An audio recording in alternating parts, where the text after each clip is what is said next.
Factoring special cases.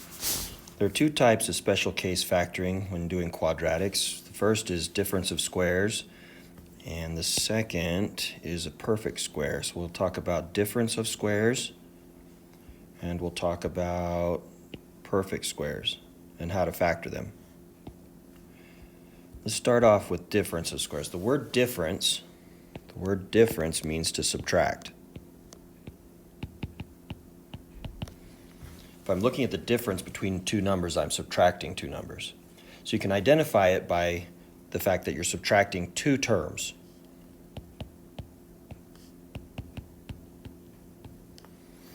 Another way to identify difference of squares is the first and second terms will always be squared. It's something to the power of 2 each time.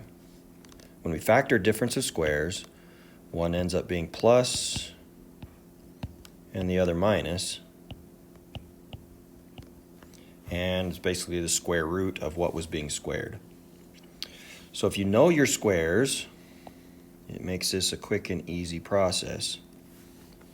Our squares are 1, 4, 9, 16, 25, 36, 49, 64, 81, and 100. And we could go further than that, but we'll stop there for now. Okay, factoring these. Remember, one is plus and one is minus. You get two factors, it's two sets of parentheses, where you take the square root of each term,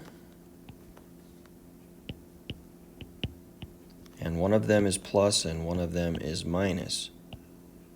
So the square root of 9 is 3, so x squared minus 9 factors into the quantities x plus 3 times x minus 3. Okay, the next one, the square root of x squared would be x. So both parentheses will start with x. And the square root of 4 is 2.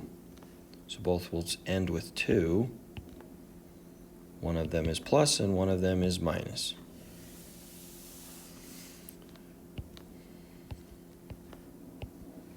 Okay, same thing on the next one. We're going to take the square root of each term.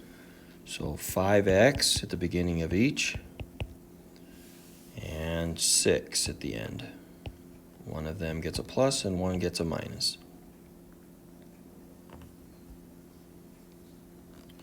Okay, for this next one, the square root of each term.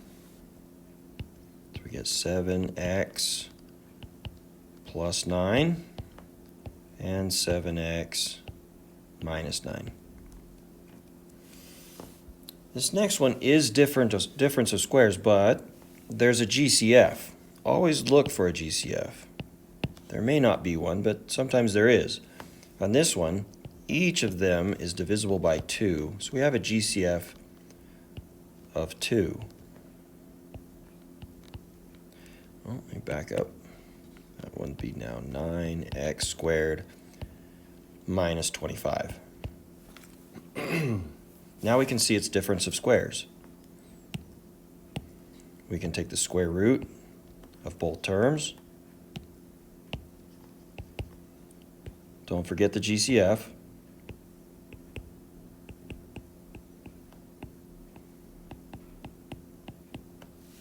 There you go.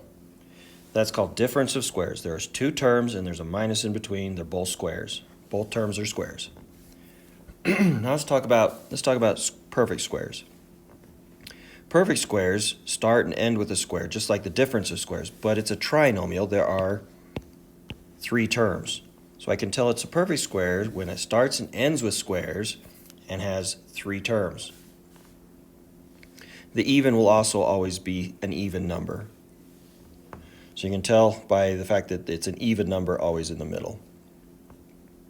Something times 2 in the middle. Okay, factoring these are real simple. You just have to take the square root of the first and last terms, and the sign in the middle is the sign on your answer, and that quantity is always squared, or to the power of 2. So let's do this first example here. I can take the square root of the first and last. That's x and 3. I take the sign in the middle. sign in the middle, minus,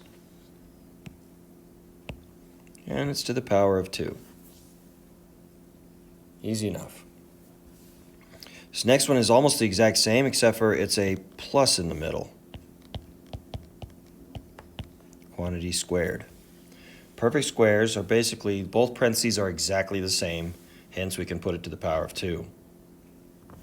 And the next one, we can take the square root of 16 and x squared, x plus 4 squared. If a is not 1, you can still have perfect squares. We can take the square root of the beginning and end, 2x plus 7 squared. Easy enough. No box, no AC.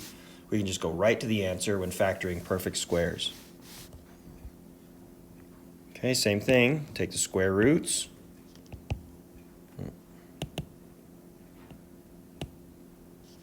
Square roots. 5x minus 6 squared. On this last example, we have a GCF. Everything's even, so always look for that GCF. Sometimes there will be one. If you pull out the 2, then we can see the perfect square.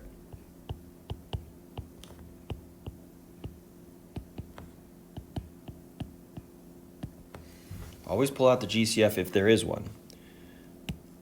We're going to take the square root, first and last terms. Don't forget the GCF. Square root of 4x squared would be 2x. Square root of 49 would be 7. And it's minus in the middle. Perfect square. So the two special cases, one more time, you have difference of squares, where it's a binomial with a minus in the middle. Both terms are squared, where the factors are almost the same, just one of them has a plus and one gets a minus. And perfect squares, where it's a trinomial, where the first and last terms are squares, and we can write it as one set of parentheses to the power of 2.